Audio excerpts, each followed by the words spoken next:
The day my son banned me from touching my own grandkids was the day I realized someone had poisoned his heart against me. I didn't know who, I didn't know why, but I was about to find out, and the truth was uglier than I ever imagined. I never thought my own blood could betray me. I never thought that the hands I had held, the knees I had bandaged, the bedtime stories I had whispered under dim lights, could one day see me as a threat. Yet here I was, standing in my own son's hallway, staring at a wall of mistrust that had been carefully built by someone else. A silent architect of lies who had convinced him that I was dangerous. The day it started, I remember the rain. It wasn't just the sky weeping, it was the world echoing the storm inside me. I had made chocolate chip cookies, the kind Lily loved, and Jacob always stole a second before anyone could stop him. The smell of warm butter and sugar filled the house, and for a second, I imagined the laughter, the little hands running to me. But when the front door slammed, it wasn't laughter that filled the space. It was cold. It was hard. It was silence, punctuated by the cold glare of my son. Daniel, my son. The boy I had raised from a crying infant to the man he was now, standing before me like a stranger. Behind him, Melissa, my daughter-in-law, hovered, her lips pressed into a line, eyes sharp with calculated control. She never looked at me with warmth. She looked at me with the satisfaction of someone who had just won a game in which I didn't know I was playing. "Mom," Daniel said, voice flat, devoid of the warmth I had known. "You're not allowed to pick up the kids anymore." The words struck me harder than any slap. I blinked, trying to process, trying to find the reality where this wasn't true. "Beta, what are you saying?" I whispered. "You heard me," he said. "Cold, final. Absolute." Melissa interjected softly, almost tenderly. "It's not about intent, Mom. It's about safety." Safety. A word meant to protect, but twisted into a weapon. I wanted to laugh, to shake my head and say it was absurd. But the fear in his eyes, the conviction that his mother could be dangerous to his children, stole my words. It wasn't absurd. Not to him. Not yet. I leaned against the counter, fingers trembling. "How could you believe this? Lily has never been afraid of me." Daniel's jaw tightened. "She said she was scared," he said, tone clipped, the end of the sentence final as a closing door. Melissa's lips pressed into that thin line again. The silent smirk behind her eyes told me she had orchestrated this, planted the seeds long before this moment. I remember stepping outside, clutching my shawl, feeling the rain mix with the sting of tears. And there she was. Melissa's mother. Watching me from across the driveway, a soft smile curling her lips. Not warm, not kind, but triumphant. She had won. And I knew it. I didn't go back in that night. I didn't want to see their faces, their contempt, their casual cruelty. I walked the streets, rain soaking through my thin shoes, shawl sticking to my shoulders. I wondered if I had done something to deserve this, or if this was the cruelty of life, a punishment for surviving too long, too visibly. That night, huddled under the neon light of a small diner, I plotted. Not revenge born of rage, but calculated justice. I would gather proof, subtle and undeniable. I would uncover the lies Melissa's mother had sown into my son's mind, into the hearts of my grandchildren. And I would take back my family. Weeks passed. I watched. I listened. I learned. Every whispered word, every glance, every orchestrated interaction was catalogued in my mind. Melissa's mother had underestimated me. She had thought my age would make me weak. She had thought my silence would become submission. But I was not weak. I was a survivor. Lily and Jacob were my light and my heart. I watched them from a distance, pretending to be harmless, allowing them to see me without touching. Small gestures, the way I smiled from the kitchen, the way I hummed a lullaby while washing dishes, were my secret messages. I wanted them to remember me as gentle, as safe, as the grandmother they had always loved. And slowly, they responded. Lily whispered to me one evening, eyes wide with the kind of trust only children give when their hearts are still open. Grandma never yells at me. I was only scared because Mommy told me I should be. It was a fragile thread, but it was enough. Enough to begin my plan. Enough to start reclaiming what was taken. Melissa's mother, meanwhile, grew careless. She didn't expect me to notice the small signs. The way she glanced at Lily before giving her instructions. The way Daniel repeated phrases he had never spoken before. The way subtle fear replaced laughter in the living room. I recorded, I memorized, I observed. And each day, my resolve strengthened. The plan was simple. Observe, collect evidence, expose. But simplicity and thought did not equate to ease and action. Melissa's mother was clever, patient, and ruthless. Melissa had been raised to follow instructions without question. Daniel had forgotten the warmth of his mother's touch, the sacrifices she had made, the nights she stayed awake holding him through fevers, through nightmares, through heartbreak. I began to manipulate small situations, leaving letters where Daniel would find them, small reminders of who had raised him. Subtle conversations with Lily and Jacob that planted seeds of confidence, gently undermining the fear that had been instilled. It was a slow process. Painful. But necessary. I also made allies. Not obvious allies, but people who knew Melissa's mother's subtle cruelty. The neighbor who had witnessed small humiliations. The friend who had seen the way she treated me like a ghost in my own home. All carefully, quietly building my evidence. And every night, I revisited the memory of being thrown out. The cold rain, the plastic bag of slippers, the betrayal in Daniel's eyes. It fueled me. Not with hatred, but with purpose. I would not be erased. I would not allow the next generation to forget the woman who had loved them first. I started documenting everything. Conversations I overheard. Reactions of my grandchildren. Moments of manipulation by Melissa and her mother. Subtle inconsistencies in Daniel's retelling of events. It was painstaking. Slow. But with each entry, I felt my control return. And then came the first major break. One evening, Melissa's mother left her purse in the living room. Inside, among receipts and lipstick, was a notebook. And in that notebook were detailed instructions. How to manipulate the children, how to make Daniel doubt me, how to sow fear slowly, so that I would be blamed for reactions I never caused. I read it slowly, memorizing every line. Every plan she had executed perfectly, I now had proof. And I smiled. The game had begun. And the moment I held that notebook in my hands, I knew the first step to reclaiming my family and exposing the truth was about to begin. But I had no idea how dangerous Melissa and her mother would make it for me. The first night I held Melissa's mother's notebook, I felt a fire in my chest I hadn't known I still possessed. This wasn't just anger. It was clarity. For decades, life had tried to bend me. Cruel relatives, callous neighbors, indifferent strangers. Even my own son had thought me fragile, irrelevant. But here, in the chaos of manipulation, I found a weapon. Knowledge.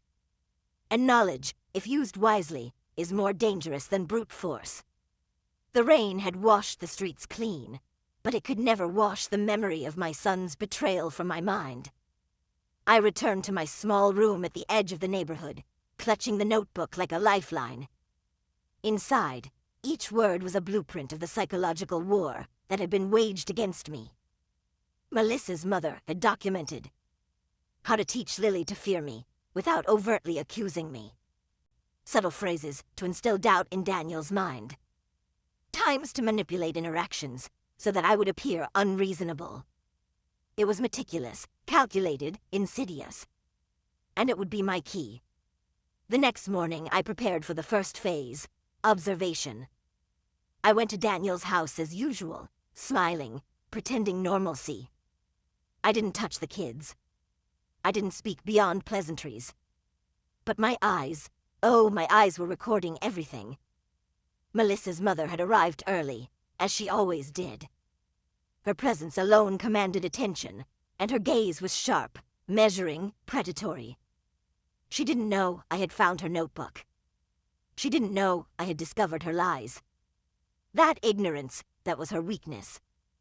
I watched Lily as she played with blocks, building towers that tumbled in miniature catastrophes. Melissa whispered instructions. You have to be careful around Grandma. She can be rough. I saw Lily's eyes flicker toward me. Fear, confusion, but curiosity too.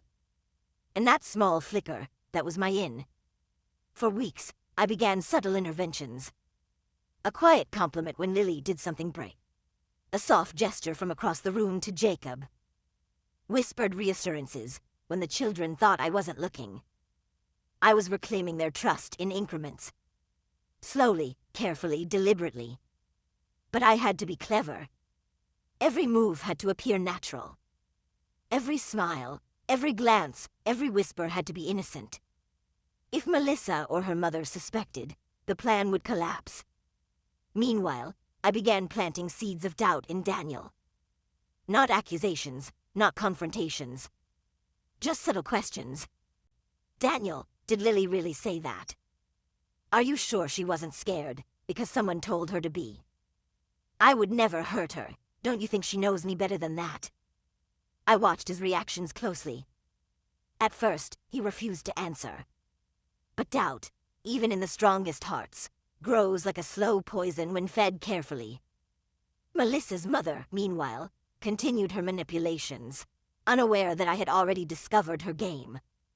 She whispered to Lily about Grandma's mistakes. She reminded Daniel of incidents that never happened. She smiled when I looked at her. I smiled back. Not because I forgave her. Not because I was weak. But because I was patient. Then came the first breakthrough. One evening, Lily whispered to me from the living room. Grandma, Mummy told me I had to be scared of you. But I'm not. I love you. My heart clenched, and I held back tears. This was the moment I had been waiting for. The first cracks in the illusion. The first evidence that Melissa's mother's control wasn't perfect. I whispered back. Thank you, sweetie. You are very brave. It was small, but it was everything. I began collecting tangible proof next. Every interaction, every whispered order, every attempt to manipulate was noted, remembered, and when possible, recorded. Melissa's mother had become overconfident, leaving notes, sending texts, and instructing Lily in ways she thought would never be questioned. I saved screenshots, memorized phrases, and even recorded casual conversations when Daniel wasn't around. The plan was forming. 1. Gather undeniable evidence of lies and manipulation. 2. Use grandchildren's honest voices to validate the truth. 3. Confront the manipulators when their arrogance had them most exposed. Weeks turned into months. Every day, I endured humiliation quietly, smiling and pretending submission. Melissa mocked my cooking. Daniel reminded me not to interfere. Lily and Jacob were still cautious around me. But I endured. Every insult, every exclusion, every cold glance only strengthened my resolve. Every small kindness I showed to the children was an investment in the future. And slowly, the children began to remember. Little moments, like a gentle touch on the arm, a whispered story, a warm laugh, reminded them who I really was. Melissa's mother had underestimated the bond between a grandmother and her grandchildren. She had underestimated how much they remembered love over fear. Then the first confrontation presented itself. I overheard Melissa's mother talking on the phone, her voice low and urgent. Yes, Lily is afraid of Grandma. Daniel trusts me completely. Don't worry, it's working perfectly. I hid just behind the doorway, listening, recording mentally every word. This was the break I needed. Her arrogance, thinking she was untouchable, was my opening. I smiled quietly. Patience. Observation. Preparation. Over the next few days, I began small manipulations of my own. Not confrontational. Subtle. Psychological chess. Leaving Lily's favorite book open with notes in my handwriting. Whispering affirmations when no one else could hear. Guiding Jacob gently, showing him the warmth and safety he had forgotten. It was slow but effective. And then came a moment I had been waiting for. Lily, in front of Daniel, whispered something that froze everyone in the room. "Grandma never hurt me. Mommy made me scared. I know Grandma loves me." Daniel froze. Melissa's mother froze.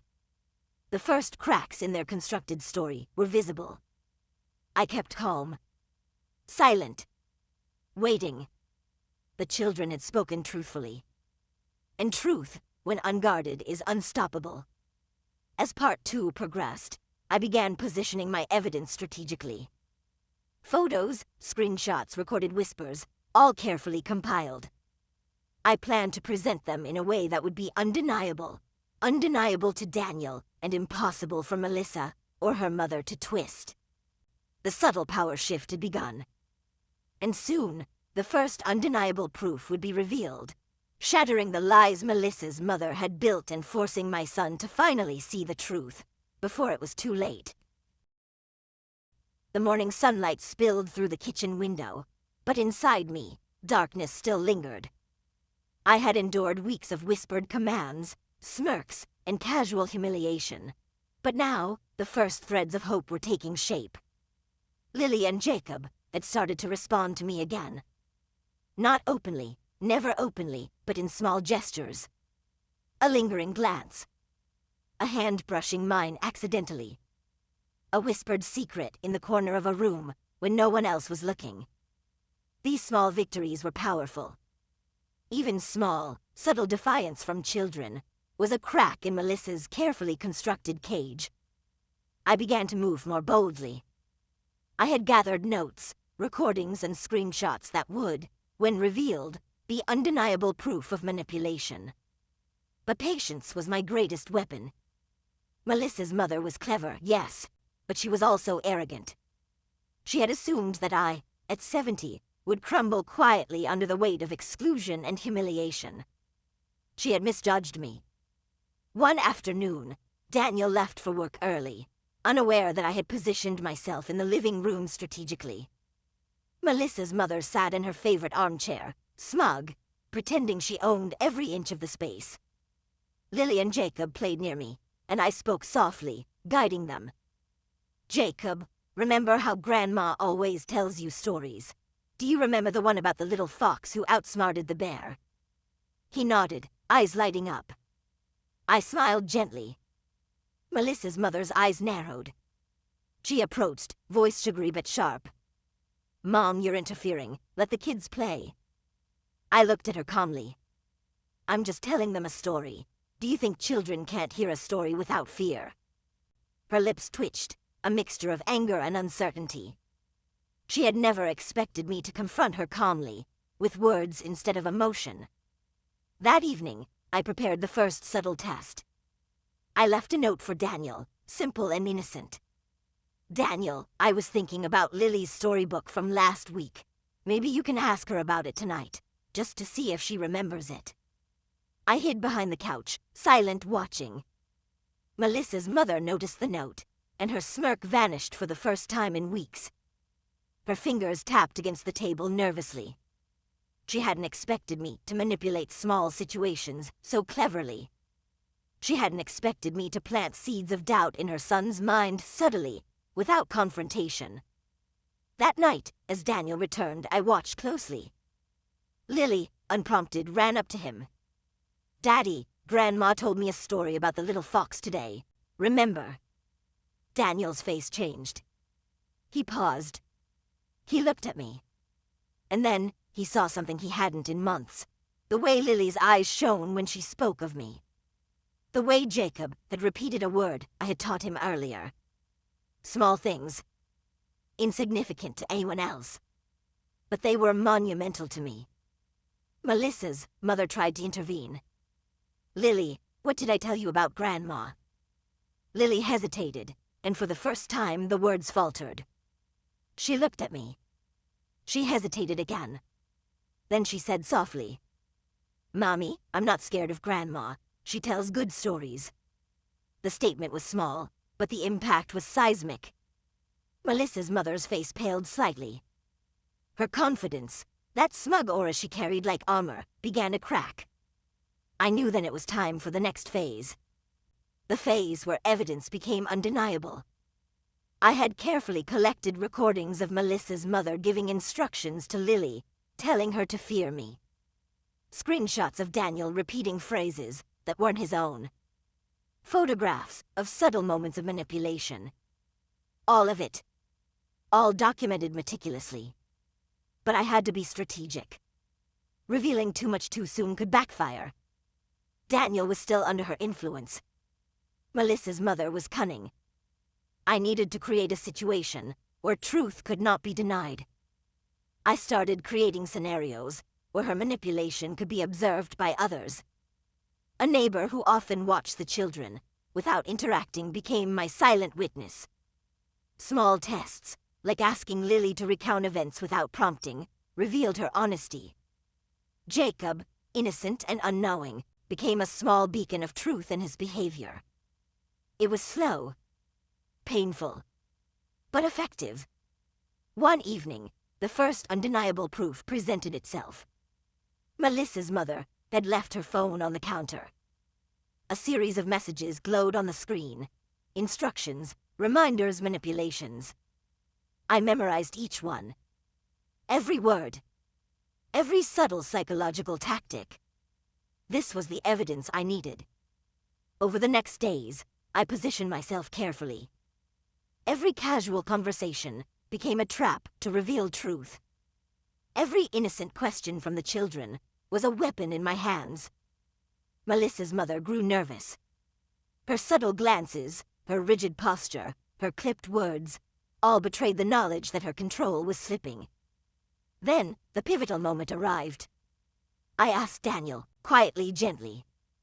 "Daniel, do you really believe I would hurt the children? Or is someone convincing you I would?" He hesitated, for the first time visibly shaken. Melissa's mother's face hardened, trying to mask panic. But Daniel paused. And in that pause, truth began to seep in. Lily, brave and innocent, stepped forward. "Daddy, Grandma never hurt me. I was only scared because Mommy told me to be." Jacob repeated, echoing softly. "Grandma is safe." Melissa's mother's jaw tightened. Her plans unraveling in real time. I remained calm. Collected. Silent. Patience had brought me this far. And now, with the children's voices validating the truth, the next step was inevitable. Confrontation. The days that followed were tense. Every glance, every word, every movement was calculated. Melissa's mother tried to regain control. Daniel vacillated between loyalty and doubt. And I remained silent, letting truth quietly, inexorably reveal itself. And when the time came to show Daniel the undeniable proof of everything his mother and wife had hidden, he would finally see me, not as a threat, but as the grandmother he had forgotten he loved. But exposing the truth would come with consequences no one expected. The day I chose to confront the lies was gray and heavy, like the storm clouds that had mirrored my own rage decades ago. I woke early, heart steady, hands trembling only slightly, not from fear but anticipation. I had waited for this moment. Every insult, every humiliation, every dismissive glance had led to this. Melissa and her mother were upstairs, preparing for what they thought was a normal day. Daniel was in the kitchen, brewing coffee, completely unaware that the world he believed in was about to crumble. I moved deliberately, bringing with me the notebook, the screenshots, the recordings, all carefully compiled, organized, and ready to present. I entered the living room, calm, smiling, my voice soft but carrying the weight of years of endurance. "Daniel, can we talk?" I asked. He glanced up, suspicious, confused. About what, Mom? About the children. The smile on Melissa's mother's face faltered slightly. She knew, instinctively, that I had something. Something undeniable. Something that could strip her control away. I began slowly. I didn't raise my voice. I didn't accuse. I presented facts, quietly, deliberately. Daniel, remember last month, when Lily said she was scared of me? And Jacob repeated phrases you never said. I kept notes. I observed every word. I wanted to make sure I understood what was happening before I spoke. Melissa's mother stiffened. Mom, what are you implying? She said, tone sharper than she intended. I ignored her. I pulled out the notebook. This belongs to Melissa's mother. Inside are instructions, plans, how to make Lily and Jacob afraid of me. Every detail is documented. Daniel froze. Melissa gasped. Her mother's carefully constructed mask of control began to crack. I handed the notebook to Daniel. Read it, every word, every manipulation, every lie. He hesitated. But slowly, hesitantly, he began to read. And as he read, the expressions on his face changed. Shock. Confusion. Betrayal. Mom, how could they, how could she? I remained silent. My silence was louder than any shout. The truth was raw. Undeniable. And it spoke for itself. Melissa's mother tried to interject. Daniel, it's not what it looks like. But her words fell flat. The notebook, the recordings, the screenshots, they didn't lie. And Daniel could see it. I let the children enter. They came cautiously, sensing the tension. Lily clung slightly to Daniel, unsure of what to say. Jacob followed, eyes wide, watching the unfolding drama. I knelt down slowly, reaching out my hands without touching them. It's okay, my loves. You don't have to be afraid of me. I've never hurt you. Lily whispered. Grandma, I know now, I'm not scared. Jacob repeated softly. Grandma safe. Melissa's mother's face turned red with anger. Her plan, meticulously constructed for years, was collapsing in front of everyone. She tried to regain composure. Mom, this isn't fair, you're twisting things. I smiled gently. I'm not twisting anything. These are your own words, your own plans, your own instructions. Daniel looked at me with tears in his eyes. Mom, I don't know what to say. I placed a hand softly on his shoulder. Say the truth, Daniel. That's all I ask. The confrontation continued for hours. Melissa's mother tried to defend herself, stumbling over contradictions. Lies she had counted on when exposed one by one. Every whisper she had taught Lily to fear me. Every subtle manipulation of Daniel's thoughts. Every cruel exclusion, every small humiliation. It was all visible now, undeniable. The children began to speak freely. Grandma never hurt me, Lily said firmly. I was only scared because Mommy told me to be. Jacob echoed. Grandma safe. Daniel's heart broke in real time. The son who had abandoned his mother, who had cast her aside, finally saw her truth. Melissa tried one last desperate move. She shouted, tears in her eyes. Daniel, she's manipulating you now, don't believe her. But Daniel paused, looked at me, and then at the children. The truth was undeniable. No amount of yelling, no amount of crying, no amount of manipulation could reverse the evidence. I continued calmly, letting the truth settle like heavy rain. Daniel, I endured humiliation. I endured exclusion. I was thrown out of my own home, in the rain, with nothing but a bag of old slippers. I did not retaliate with rage. I did not yell. I survived, observed, and protected my grandchildren. The room was silent. Even Melissa's mother's sharp breaths were drowned by the weight of the evidence. I pulled out recordings of Melissa's mother, instructing Lily to fear me. Every word preserved.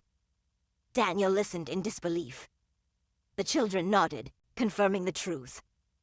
Melissa's mother's arrogance, her control, her power. It all crumbled under the light of undeniable truth. Hours passed. Finally, Daniel looked at me, tears streaming down his face. "Mom, I was blind, I was wrong, I can't believe I doubted you." I reached out, placing my hand on his cheek gently. "It's okay, Beta. You see now, that's what matters." Melissa's mother slumped into a chair, defeated, exposed. Melissa's eyes filled with fear for the first time, not of me, but of the consequences she had never imagined. Over the next days, life began to shift. Daniel apologized repeatedly. He hugged me, asked for forgiveness. Lily and Jacob returned to their natural warmth around me, their trust rebuilt. Melissa's mother retreated, her influence gone. Her carefully built world of control shattered. And I felt a weight lift from my heart. Years of humiliation, betrayal, and pain had finally been acknowledged. I had survived. I had endured. And I had reclaimed my family. But even as I rebuilt the bonds with my children and grandchildren, a new threat loomed. A secret Melissa had been hiding, one that could shake the family to its core. And I realized the story wasn't over yet. The house felt quieter after the confrontation. Melissa's mother had retreated into the shadows, her voice subdued, her power stripped bare. Daniel was finally beginning to understand the truth, slowly untangling himself from the web of lies spun around him for so long. But I knew better than to believe that victory was complete. There was always another layer of deceit. Always another secret waiting to be revealed. And Melissa, Melissa had a secret she thought I would never uncover. I had watched her closely in the weeks following the confrontation. The way her eyes darted when no one was looking. The little hesitations, the pauses when she thought I wasn't observing. My instincts, honed over decades of survival, told me there was more. One evening, as I pretended to tidy the living room, I noticed her phone left unattended. A small, careless oversight, but one that would reveal everything. I picked it up quietly, scrolling through messages she had hidden. There it was. A conversation with someone outside the family. A man she had been secretly sending money and gifts to. A hidden account. A plan to manipulate the children further, to regain control, to humiliate me again if I thought I had one. I felt a quiet fury rise inside me. Not the wild, uncontrolled rage of a younger woman. No. A calm, measured, deadly determination. Melissa had thought she could humiliate me again. She had thought I wouldn't notice. She had thought she could continue poisoning my grandchildren without consequence. She was wrong. The next morning, I began my plan. It was not a confrontation born of shouting or tears. It was a carefully orchestrated dismantling of her influence. First, I documented everything. Every hidden transaction. Every secret message. Every attempt to manipulate the children again. Second, I positioned Daniel as a witness. Not in anger. Not in accusation. But in truth. I spoke quietly to him. "Daniel, you saw what happened before. Now you need to see this too. Melissa has been hiding more. I have the proof." He looked at me, confused but trusting. "Mom, are you sure?" I nodded. I have never been more sure. Then came the subtle humiliation. Melissa, unaware of my plan, began her usual attempts to control the household. She instructed the children, repeated subtle lies, tried to assert dominance. But this time, I allowed it, all while documenting. I let her arrogance build. I let her think she was still in control. Because the higher she climbed, the farther she would fall. One evening, I asked the children to recount their day. Lily spoke first, hesitantly. "Grandma, Mommy told me I couldn't play with the blocks the way you showed me, but I remembered anyway." Jacob echoed. "I want to play with Grandma's stories." Melissa's face hardened. Her attempts at authority crumbled in real time. I smiled softly. "Children, remember, you can always speak the truth. Never let anyone tell you differently. The next phase was subtle, psychological, and devastatingly effective. I arranged for Melissa's messages and secret accounts to be revealed, not aggressively, but naturally, so that Daniel and the children would witness the truth firsthand. I had allies, neighbors, friends, and even casual acquaintances who had noticed Melissa's odd behavior. Their observations corroborated my findings. When the evidence was presented collectively, it was undeniable. Melissa tried to respond, tried to manipulate once more. "Mom, you're going too far, this isn't fair." But it was too late. Her voice lacked authority. Her power had dissolved in front of her son, in front of her children, in front of those who now knew the truth. Daniel, finally seeing everything, confronted her. "Melissa, all these years, we trusted you, but you were deceiving us. You've been lying to me, to the children, to everyone." She had no words. Only the bitter realization that her carefully constructed lies were destroyed. Then came the climax, the emotional, cinematic moment I had been building toward. I gathered the children. I let them speak. I let them recount the manipulations they had endured. Their voices, small but unwavering, shattered Melissa's illusions. "Grandma never hurt me," Lily said. "I was only afraid because Mommy told me to be." "Grandma's safe," Jacob confirmed. Melissa's mother had retreated, slumped, humiliated. Melissa herself had no response, no defense. The very tools they had used to humiliate me, fear, manipulation, secrecy, were now turned against them. Finally, I spoke directly. "You underestimated me. You thought age made me weak. You thought my love for my grandchildren could be dismissed. But love is stronger than fear. Patience is stronger than arrogance. And truth is stronger than lies." The room was silent. Daniel's eyes filled with tears. The children clung to me, their trust restored. Melissa and her mother sat defeated, stripped of power, humiliated by the very evidence of their cruelty. Days turned into weeks. Daniel apologized repeatedly. He asked for forgiveness. He embraced me as his mother, and the children returned to my arms with laughter and warmth. Melissa's mother retreated, her arrogance replaced by silence. Melissa herself remained cautious, aware that any attempt to regain control would fail. I had survived. I had endured. I had taken back everything that was mine. And in the quiet moments, I reflected. The humiliation, the betrayal, the pain, they had all been tools, shaping me, refining me, preparing me for this moment. I had survived. I had reclaimed my family. And I had done it not with anger, but with intelligence, patience, and unwavering love. But just when I thought the storm had passed, a hidden secret from Melissa's past surfaced, one that threatened to shake the family to its very core. And I realized the final reckoning was yet to come. The house was quiet in the early morning, the sunlight soft and forgiving. I stood by the window, sipping tea, listening to the distant laughter of Lily and Jacob as they played outside. It was a sound I had feared I would never hear again. But it had returned, pure and untainted, a testament to patience, endurance, and the unshakable bond of love. I had survived humiliation, betrayal, and lies. I had endured the cold shoulders, the whispered manipulations, the cruel instructions to make my grandchildren fear me. And I had prevailed. But the final reckoning had yet to be completed.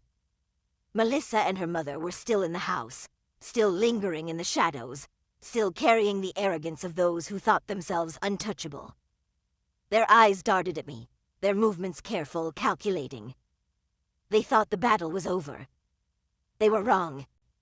I called Daniel into the living room first. "Daniel, sit with me. There's one more thing we need to address." He nodded, sensing the weight in my voice. He had grown in understanding, in patience, in clarity. He knew now the depth of deception that had been placed between us, the children, and himself. Melissa's mother appeared in the doorway, curious, cautious. Melissa followed, trying to look composed but failing. Their faces betrayed the faintest flicker of fear. "Mom, what now?" Daniel asked. "Now," I said, voice steady, "we end this completely." The first step was exposure. I had gathered everything: photographs, recordings, screenshots, and witnesses. Neighbors who had observed Melissa's subtle cruelties, friends who had seen her manipulations, even distant relatives who had been informed quietly, all corroborated my evidence. I laid everything out on the dining table. Every manipulation, every lie, every attempt to poison my grandchildren against me, it's all here. Melissa's mother's eyes widened. Melissa's lips trembled. Daniel picked up a photo, a screenshot, a recording, each piece revealing the careful orchestration of fear and humiliation. I allowed the children to speak next. "Grandma never hurt me," Lily said, voice strong and unwavering. "I only listened, because Mommy told me to be afraid." "Grandma's safe," Jacob confirmed, nodding. Melissa's mother slumped into a chair, defeated, humiliated in front of everyone. Melissa gasped, trying to defend herself, but the evidence was overwhelming. "Mom, Melissa, do you see now?" I asked softly. "Truth doesn't need anger. Lies cannot survive patience." Then came the final humiliation, carefully executed. Melissa's mother had tried to manipulate everyone with subtle intimidation, but now the weight of her own actions bore down on her. Neighbors, witnesses, and even distant relatives had been informed, and one by one, their observations confirmed my account. Melissa's attempts to regain composure failed. She faltered in front of Daniel, in front of the children, in front of everyone who had seen the truth. Her carefully constructed power evaporated like mist under the morning sun. I allowed Daniel to confront her himself. "Melissa, your lies, your manipulation, they cannot continue. Not with me, not with the children." She tried to interrupt, but he raised his hand, voice calm but resolute. "You will no longer be allowed to influence my family with fear. You have lost that power." And she understood. Finally, I turned to the children. "Lily, Jacob, this is your home. You are safe. You are loved. No one will ever make you fear me again." Tears welled in Lily's eyes. "Grandma, I knew you never hurt us." Jacob hugged me tightly, whispering, "Safe, safe, Grandma, safe." And in that moment, all the pain, all the humiliation, all the betrayal melted away. The long nights, the careful planning, the endurance, it had all led to this. Melissa and her mother left the house quietly after that. No confrontation, no final words. Just the quiet retreat of those who had been defeated, exposed, and humiliated completely. Daniel embraced me that evening, his voice choked with emotion. "Mom, I was blind. I don't know how to ever make up for doubting you. Thank you for everything." I smiled softly, placing my hand on his cheek. "Beta, the important thing is that we are together now, that the children are safe. That love has won." In the following weeks, life slowly returned to normal. The children laughed freely, played openly, and held on to me as they always had. Daniel learned to trust again, to see the truth beyond manipulation. Melissa and her mother were gone from our lives, their attempts to harm and humiliate rendered powerless by patience, intelligence, and unwavering love. I spent quiet evenings reflecting on the journey. Years of endurance had forged me into someone stronger, wiser, and unshakable. The humiliation I had endured had not broken me. It had sharpened me, prepared me, and ultimately allowed me to reclaim everything that was stolen. And in the silence of the night, I whispered to myself, "I survived, I endured, I outsmarted them, and I protected my family. Nothing and no one can take that away." The house was finally filled with laughter, warmth, and love, the sounds of a family restored. And I, the grandmother who had been humiliated, betrayed, and cast aside, stood unbroken, triumphant, and at peace. The camera panned slowly across the house, sunlight streaming through the windows, the children playing freely, Daniel smiling warmly at me. Melissa and her mother are gone, their whispers of control erased. I sit quietly, sipping tea, a soft smile on my lips. The storm has passed. The battle is won. And the grandmother, once humiliated and betrayed, has restored her dignity and her family completely.